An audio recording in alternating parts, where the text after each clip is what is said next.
Well, let's get back on this bad boy. Got everything cleaned up. Yard done. Believe it or not, I still got a patch of snow out there. We're gonna work on this. I just want to mark the position, front to back. And I'm gonna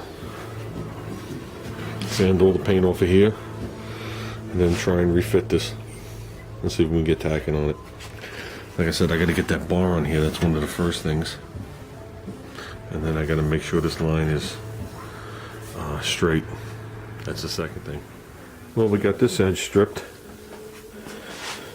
I did it all the way down and around. Give me some flat areas here and here to put my rods. Strip this down. Not knowing what to expect in that Bondo area. And I don't think it's that bad.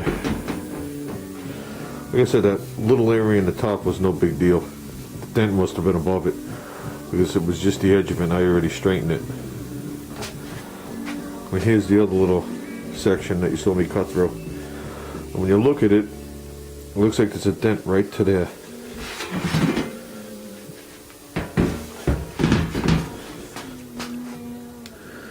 Right here, you can still see the dent. I mean, the well's still decent. We can work on that. There's a dent there. And if you feel it, there's just like what appears to be like BB marks. I guess from them working the metal or whatever they did back then or whenever. So, then what we're going to do is, I'm going to make sure you see it dip down. I'm going to make sure that this piece of metal is flat all the way around.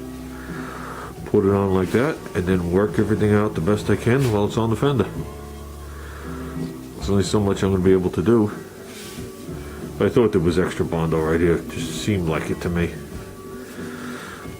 So, and I see nothing wrong down over here. So, and you can see the little dippy down right there. We'll work on that. We'll get that flat. So, I think the piece will be okay. No more hidden surprises anywhere. It's all good down in here. It's all good down in there. All those lumps you see are like asphalt. All good there, just surface stuff. So, no repairs. This is as good as NOS. Yeah, right. I still don't know what this is. There's no Bondo behind it. There's not a dent. It just looks like some kind of chemical got on there, so I have to lift the paint up. So, okay, let's mark this thing back up on the car. Well, let me take care of that corner, then I'll mark it back up on the car.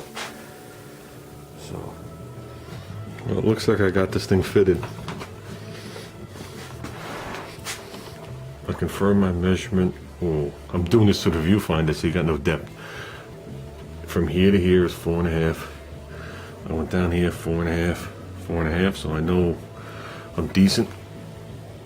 I checked this with a straight edge, but it's easier to get a full thing with the tape, because if the tape doesn't buckle, you're in a straight line. And I got this body line matching that body line matching my door. Pretty tight up in here. You know, there's the areas where it's a little wider from different sawing, but we're good up to right here. Got a Ritchie clamp on here, a Ritchie clamp on there. That's tacked on there. I don't want to tack this until I get a couple of tacks across the top. We're good into the curve.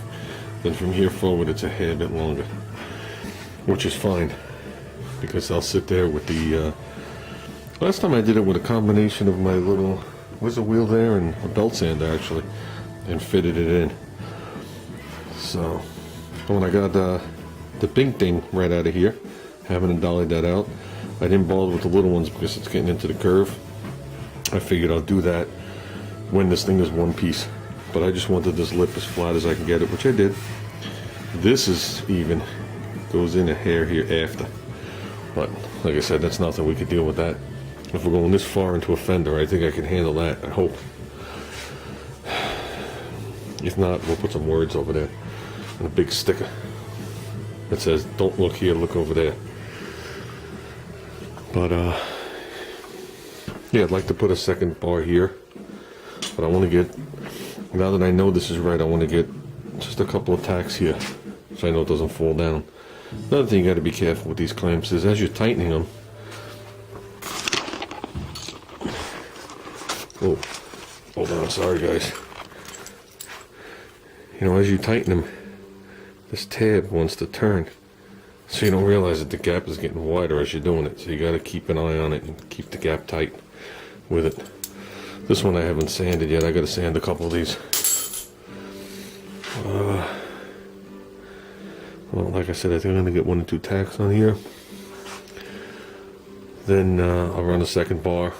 Actually, at this point, I don't have to run the second bar. I want to do the second bar when I do that patch.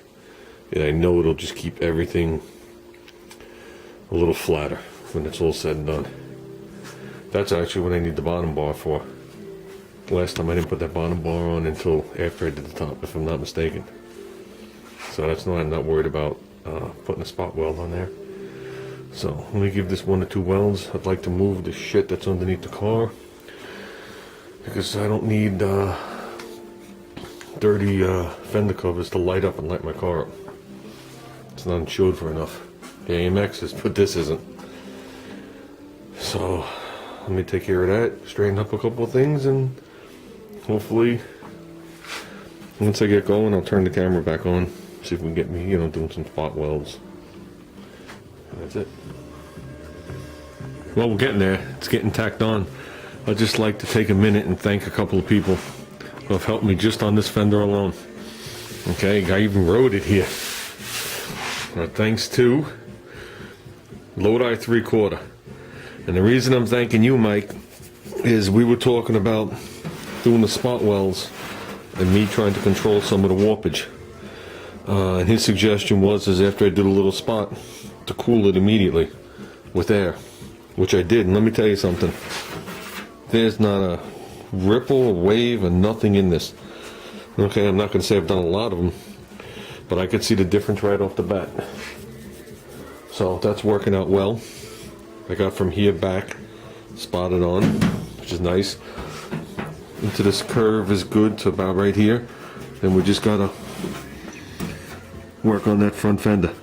I mean the front fender. Gotta work on the edge from like here to like here. We gotta trim a little off it, which I knew doing it, because making that curve on here, making that curve on there was a little dicey with that jigsaw, so I left a little extra on there. And I gotta thank VWRich for the clamps. Come on, these clamps are awesome. I like these things. So I'm only using one down there right now, but I had one up here in the corner, and it was nice because I was able to position it there and slip the fender up underneath as I was trying to get this piece on, which was pretty cool. And yeah, when you do it, make sure you got the fender on the back side of the rod you're trying to use as a guide. It's welded on, so I had to do that twice. But like I said, Lodi 3/4, VWRich, thanks for the help. I'm going to work a little bit more in here. I'm going to try and get this completely tacked on. I promised my son today, because nobody's willing to take him to whatchamacallit. He likes Buffalo Wild Wings. He likes hot wings. He likes flames coming out of his mouth, but nobody's willing to take him there. So I told him yesterday I would take him there for lunch today. I mean, he's off from school. It's Veterans Day. So like I said again, happy Veterans Day. I don't know who out there is a veteran. I know Rich is. Thanks, Rich. So, well, that's it. Let me keep working. I want to get the front of this done. Everything seems to be going smooth. That means a disaster is waiting to happen.